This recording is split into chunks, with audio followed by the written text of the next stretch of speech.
Tuning in and listening in. Today, Simon and I would be talking about kettle souring parameters, the impact it would have on fermentation, and what are the organoleptic qualities that you could expect in your final beer. So, going through that, the main aspects that we'll be discussing today is an introduction to the sour beer production, talk about certain parameters that you can look, what are the key parameters when it comes to optimizing your kettle souring process, and then what are the characteristics, flavor characteristics you would get with your sour wort. Finally, some conclusion and hopefully a really good Q&A. So this overall is your traditional. Just a minute, I have to get my pointer out here. This is your traditional brewing process out here. You have your mashing, lautering, boiling, clarification, put it into the fermenter, mature it, and put it into bottles. What do we do differently for different types of sour beer? So, in general, we see quite a lot of malt and wheat being used.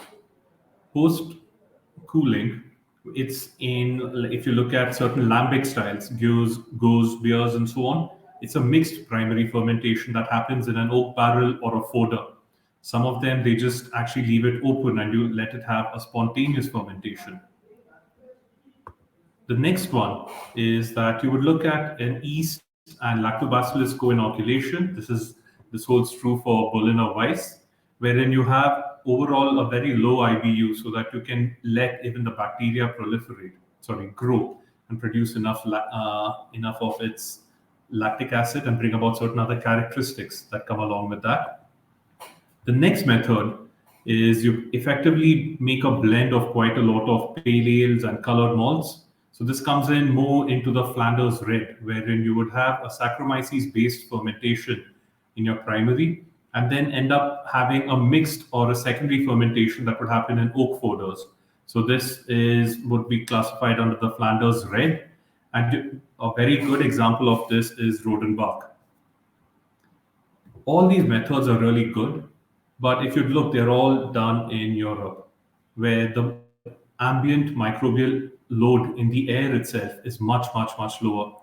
In Asia, when you look at it, to ensure that you would get a good, repeatable sour beer, and to ensure that you have nothing coming past your PHE, the most consistent method you can look at is the kettle souring process.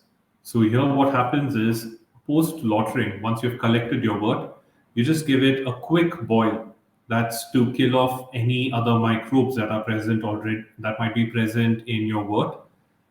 It can be a very short boil. So this will just ensure quick sterility. You end up cooling it down. In case you'd want to, you could drop the pH up.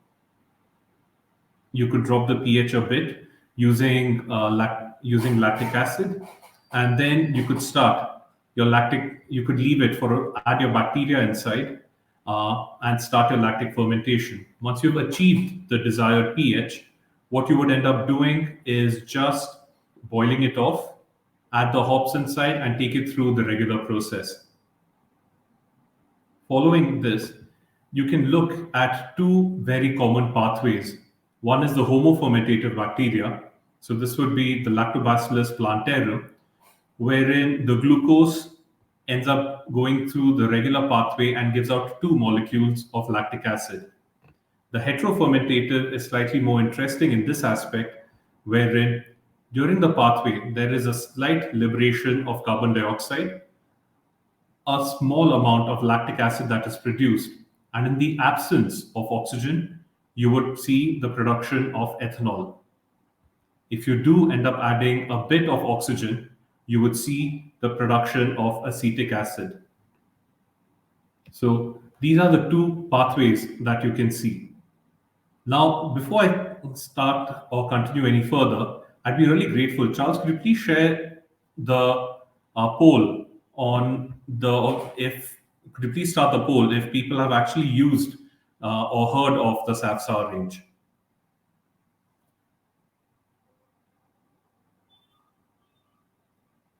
Am I audible?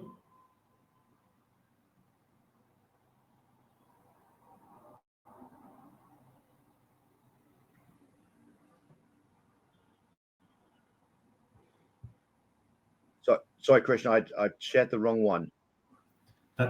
I'm sorry, actually, I can't see the screen right now because I'm just running off the phone. Okay, I shared the wrong. We've got the wrong poll up there, which is what do you use for souring? Okay. Sorry.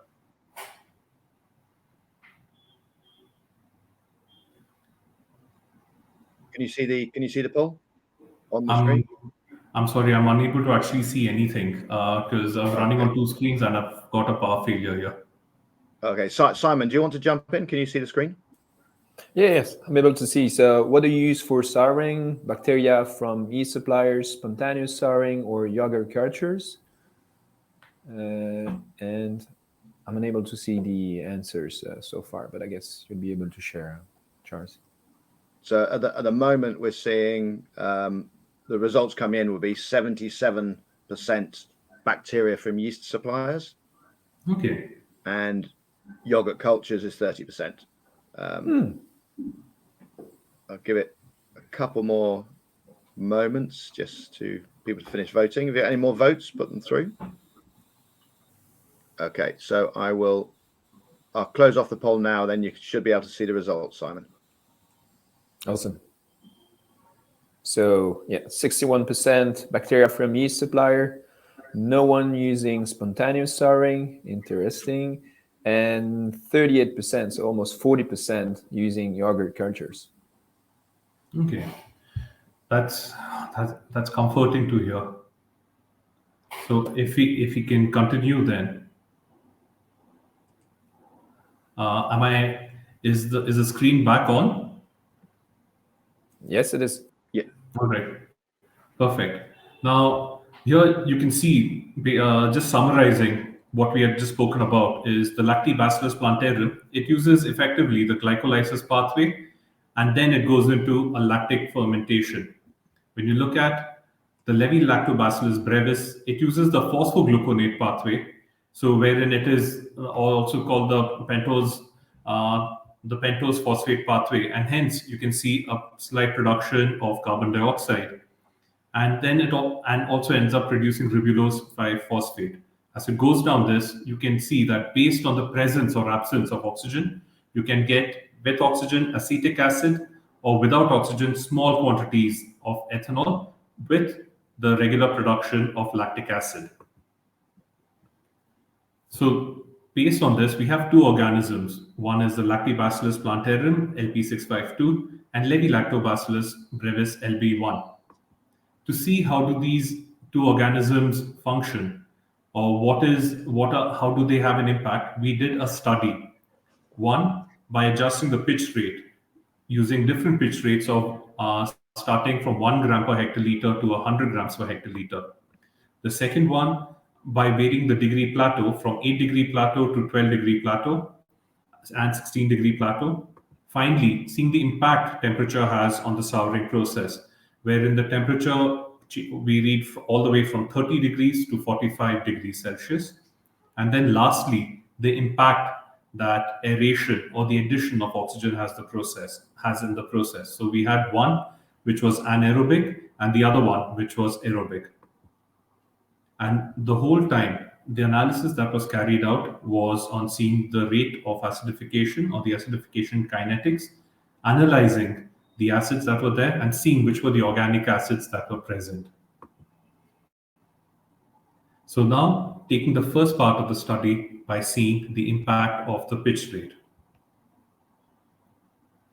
So over here, what we kept was standard was we took a 12-degree plateau non-hopped wort. It was held at 30 degrees Celsius and the process was carried out anaerobically. So here you can see the curves. So the light blue one or the blue one is the bacteria when it is added at 1 gram per hectoliter for LP652 and LB1. The orange curves are for a dosage of 10 gram per hectoliter, and the last one is at 100 gram per hectoliter. So one thing which is very evident here is that the final pH is much lower for LP652 than for LB1 at an equivalent pitching rate. So here you could almost see that LP652 at 10 grams per hectoliter is dropping down to slightly more than 3.4, which almost is the same pH you would get for LB1 at 100 gram per hectoliter. There are other factors to play also into it. So let's look at that. So looking at the organic acids that were produced, you could see that the amount of acid that has been produced, the gray bars are at 24 hours and the blue bars are at 48 hours. So you could see that there's virtually no acetic acid that is being produced by LP652, whereas LB1 is producing definitely far more acetic acid when compared to LP652.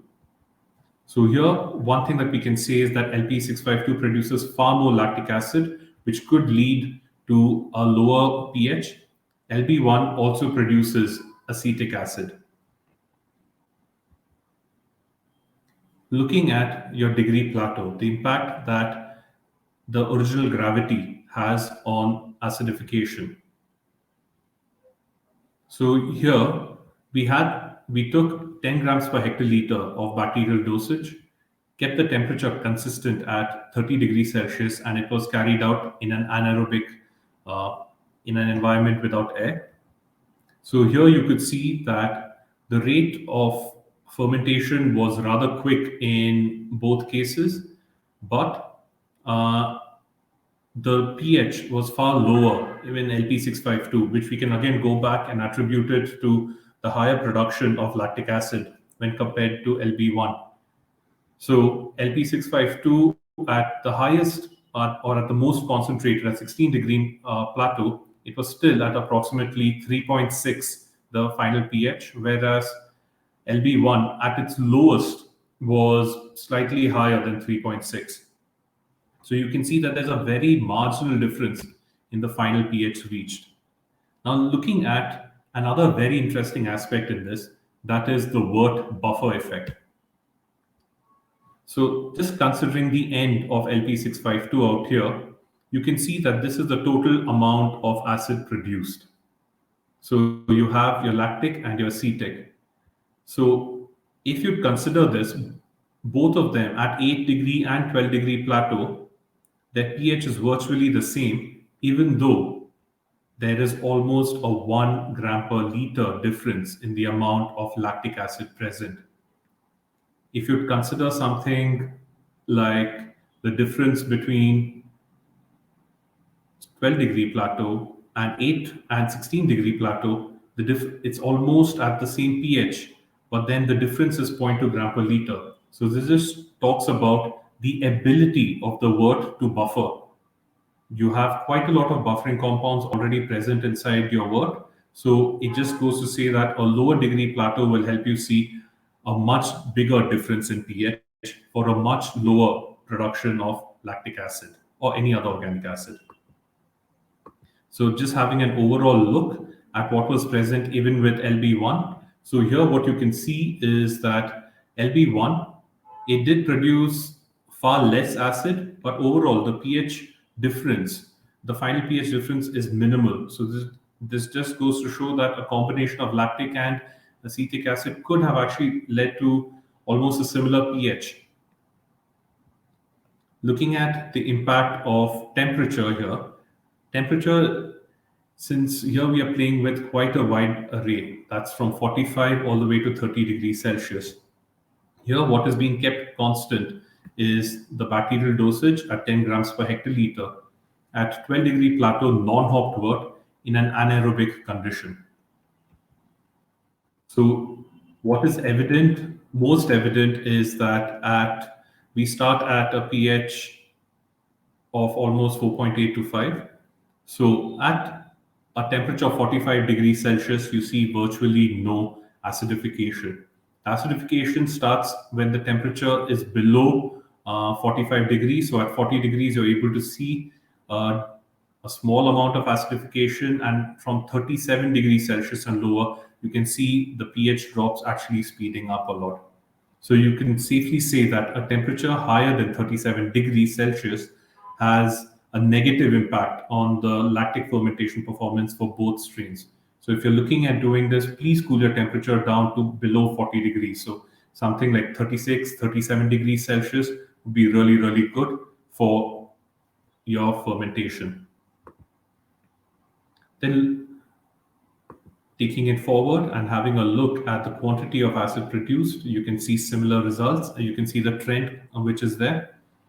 So here you can safely say that the temperature has higher than 37 degrees has a very negative impact on lactic acid production for both strains. You can also see that it does have a marginal impact on the amount of acetic acid produced. Now, looking at the other aspect, which is the presence of oxygen. So this is one which is very interesting because there are a lot of brewers that end up believing that, okay, you would need to aerate your wort if you are before adding the bacteria in, just so that you can get a really good acidification. And then there are some who end up pumping CO2 or layering a CO2 blanket. So just to look at the impact this has, which would be really interesting. So here, what is constant is that we take a 10 gram per hectoliter of wort that is 12-degree plateau, not hopped, and held at 30 degrees Celsius. You can see that there is an impact. So without aeration or without the addition of oxygen, LP652, it is actually dropped slightly more. With the presence of oxygen, not so much so. And LB1, there isn't much of an impact. So here you could say that lactic fermentation is slightly improved in an anaerobic condition or without the presence of oxygen. What impact does it have on the production of acetic acid? Because we were talking about that. So here you can see the bars showing the production of lactic acid and acetic acid. What is really, really interesting is the ratios of lactic to acetic. You can see that the ratio of lactic to acetic acid is the highest, and the lowest acetate is in comparison with lactate. So without oxygen, when you would have much better ratios of lactic to acetic. And moment you started aerating it, especially with strains like LB1, you can see that the amount of acetic acid produced is much, much, much higher. So you could see LP652 without oxygen gives you far more lactic acid. And moment you add little oxygen into the system, you see that the amount of acetic acid slowly builds up, which is actually shown much more sharply in LB1. So the acetic acid quantity produced by LB1 is actually promoted by aeration. So now just coming to some of the conclusions here is that acidification kinetics are more or less the same when you're looking at either LP652 or LB1. There is no significant impact on the wort density on lactic acid fermentation. I would say that, but then if the band that we looked was much narrower, if you went in for much higher gravity, you would see that the lactic acid fermentation would continue, but your pH drop would be much lower. Your optimal temperature is in the range of 30 to 37 degrees Celsius. So now where do the differences come in?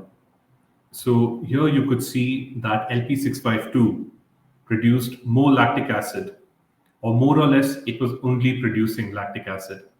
LB1 produces acetic acid in quite a significant quantity in addition to lactic acid. And then the oxygen presence significantly enhances acetic acid production, mainly by LB1. So this is just looking at it, what is the impact that what you do in the brew house, it would have on both these organisms. But how do you characterize a product that comes out using these strains? So we went about a very simple characterization system wherein we took wort that was produced using 100% Pilsner malt, keeping some of the conditions the same. So we kept a 10 gram per hectoliter pitch rate the same, took 12-degree plateau wort, did the acidification at 30 degrees Celsius in an anaerobic environment. So here, after that, we ended up bringing the pH down to a pH of 3.5 uniformly and fermented it out at 23 degrees Celsius using all the yeast in our range at a dosage of 50 grams per hectoliter. So after this, what the main aspects that we looked at was the fermentation performance, the sensory analysis, and what were the aromatic compounds that were there. So now, before I start with what were the results, I'd just like to take a minute or to talk about the impact the pH would have on the yeast. So just considering acetic acid, the threshold of acetic acid is worked out to be somewhere close to 90 milligrams per liter. Now, acetic acid is one that has got a very strong impact on volatile acids in the beer, and it actually renders a very sharp smell when you actually try or when you're having a sour beer. In general, its threshold actually varies from 57 to 145 milligrams per liter, and its sensory threshold at times can vary from 71 to 200 milligrams per liter, depending upon the type of beer and what is the precise pH of the beer. So that's just for acetic acid. In terms of lactic acid also, there are similar variations, but I just wanted to focus only on the slight sharpness that is more perceptible to us that comes from acetic acid. So now coming into some of the more common terms that we would talk about this is your dissociation constant and the yeast tolerances. So in an aqueous media, the weak acids, which are normally the organic acids that are produced, they exist in an equilibrium wherein the uncharged acid molecules and the respective anions, for example, they remain in the form of acetic acid and acetate, and in their undischarged form. The proportion of undissociated acids increases. So you see a higher amount of dissociation as the pH goes on declining. So at the pH value, at all times where there is an equal amount of molecular acids and its charged ions, it's termed as a pKa. So how does this have an impact on the yeast? So this, for example, is your acid. So you have your anion and you have your cation. So assuming that the pH outside the yeast cell is very, very, very low. So it is generally agreed that only undissociated acids have a microbial activity, although there is a marginal activity by some anions have been suggested. So what happens here is that they don't end up exactly killing the organism, but they end up having an impact on its metabolism that leads to a really long lag phase. So just if I have to bring it down in a very simple way, so this undissociated acid ends up traveling within the cell cytoplasm. Within the cytoplasm of the yeast cell, the pH would be it would be close to neutral. So moment this ingress of acid happens due to the change inside of the pH, what happens is that it ends up dissociating. Once it ends up dissociating, it ends up creating charged ions inside, which cause the pH within the cytoplasm to drop. Now, it is not easy for the cell to eliminate these charged ions, because when it does so, it causes the pH outside to drop. So as a result of which, the cells end up wasting the energy which they might have actually used in the process of fermentation to get rid of these charged ions. So each cell or each different strain of yeast would have different tolerances to this. So this is just to give you an idea about what is happening and why would you see differences in different strains. So looking at the fermentation performance, we were able to see that all the POF negative yeast strains as K97, S33, SO4, B256, POF positive, we consider B134, T58, WBO6.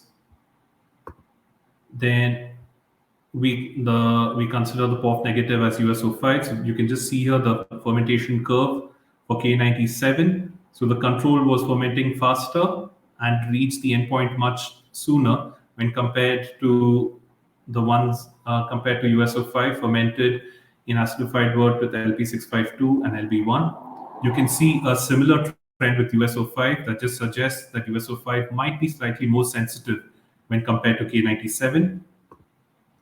And then finally, we look at S23, wherein S23 was able, there is not much difference between wort that's been acidified with LB1 and the control. So it just shows that maybe S23 is more resistant and hardy to a small amount of acetic and lactic acid. But if the quantities are much higher, it might have an impact on its fermentation. But looking at it in terms of endpoint, you could also see a difference wherein all of them did show a slight impact in terms of their reaching the ADF, or the apparent degree of fermentation, which with LP652 actually having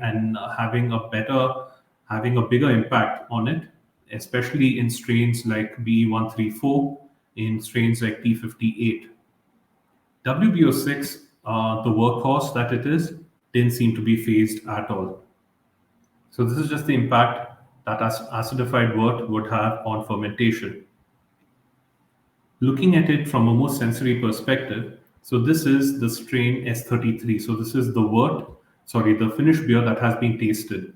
So one aspect you can see with LB1, which is the blue line, is that there's a good fruity odor. The alcoholic odor wasn't there. It wasn't exactly, it was marginally sweet. The acidity wasn't very high, and it did have a fruity, refreshing flavor. Whereas if you considered LP652, its fruitiness was regarded slightly lower, and its acidity was significantly enhanced when compared to LB1. Now, considering a POF positive strain, B134, which we saw was had quite a negative in the sense that maybe 1 or 2 ADF points lower when compared to LB1. So here what you could see is that there's the phenolic odor that's being maintained thanks as B134 is a POF positive yeast strain. The sweetness, the acidity, the fruity and phenolic character are more or less in the center, giving it a very rounded character. Now, how did LP652 behave in this? We were actually pretty shocked and surprised when we saw this, because LP652 negated the entire phenolic character. So the phenolic flavor and the phenolic odor was completely missing. There was a strong fruity odor, strong acidity, and a very strong fruity flavor. So the low POF perception of POF positive yeast when lactic acid fermentation is performed with LP652. So the phenolic character is almost removed when you ferment a wort with LP652 and then ferment it with a POF positive yeast strain. LB1 respects the phenolic character and gives you a really nice, well-rounded beer. And it is more balanced with more organic acids. Now, I'd like to talk a little bit more about what we think has happened here, or what we're trying to understand. That is the phenolic aroma expression. So this is B134, this is the control. So you can see the amount of 4-vinyl glycol, which is the main clove note. With B134 and LB1, you're able to still see it almost close to 700 micrograms per liter. With S33, it is very low because S33 is POF negative. And you can see a similar trend even with T58. What surprised us is that with LP652, the amount of 4-vinyl glycol is almost brought down tenfold, you could say. And the most surprising aspect is that we thought, okay, maybe the 4-vinyl glycol was converted to 4-ethyl glycol, but there was no 4-ethyl glycol detected either. So what we believe is that LP652 seems to consume the ferulic acid during lactic fermentation. So even if you use a POF positive yeast after that, if you have done a prior lactic fermentation with LP652, you will not be able to pick up any clove notes. So now, building up a little bit more as a summary of what we know is ferulic acid ends up coming through from your wheat or in trace quantities based on the type of amount of husk that is there in your grist. So when you end up doing the lactic ferment after post mashing, And a lottering, in your lactic fermentation, you have your ferulic acid. Ferment it out with a POF positive yeast strain, you get 4VG. If you use a species of Brettanomyces bruxellensis, you would get it converted to 4-ethyl glycol. So this orange line indicates that, just taking an example of LB1. But when we brought in LP652, this ferulic acid is getting converted into something which we don't know. And as a result of which, there is no 4-vinyl glycol. There's a lot of studies that are happening on it, and we're really, really interested to see what does it turn out. So just concluding on what we have spoken about right now, you can get a very large diversity by changing your lactic acid bacteria. So more specifically, a lot of it is based on what is the organism that you're using.